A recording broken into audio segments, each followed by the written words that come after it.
মুখ্যমন্ত্ৰী হুঁচিয়াৰ দুখীয়াতে শোষণ কৰি নাখাব চৰকাৰলৈ দুখীয়াতে শোষণ কৰি নাখাব আৰম্ভ হৈছে। এইটো এটা কমপ্লিটলি তেজ শোষণ কৰাৰ নিচিনাকৈ এটা পৰ্যায়।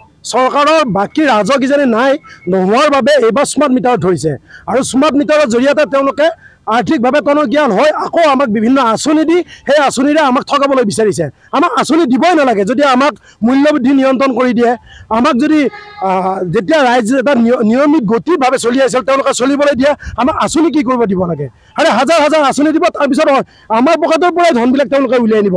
গতিকে আপোনালোকক আহ্বান জনাইছোঁ, আপোনালোকৰ জৰিয়তে আহ্বান জনাইছোঁ, গোটেই অসম নহয় গোটেই ভাৰতত স্মাৰ্ট মিটাৰ বন্ধ হ'ব লাগে।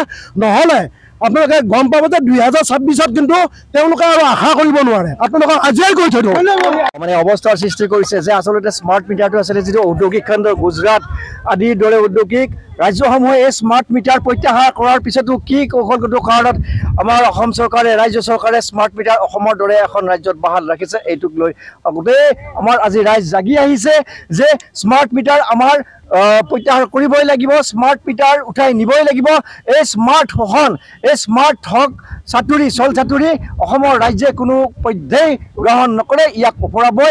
গতিকে এই স্মাৰ্ট মিটাৰৰ শোষণৰ পৰা অতি সোনকালে আমাক মুক্তি দিয়ক আৰু ৰাজ্য চৰকাৰলৈ এই আজিৰ এই আমাৰ বাৰ্তা এটা প্ৰদান কৰিছোঁ যে আপোনালোকে অতি সোনকালে স্মাৰ্ট মিটাৰ আমাৰ পৰা উঠাই নিয়ক আৰু আমাক আৰ্থিকভাৱে সকাহ দিয়ক। যি ধৰণে আমাক জুৰুলা বা হাৰাশাস্তি কৰিছে তাৰ পৰা অতি সোনকালে আপোনালোকে আমাক ৰাইজক গোটেই অসমতে আপোনালোকে সকাহ দিব বুলি ইয়াৰ পৰাই আজি চিপাঝাৰৰ পৰাই বাৰ্তা প্ৰেৰণ কৰিলোঁ। জয় অসম।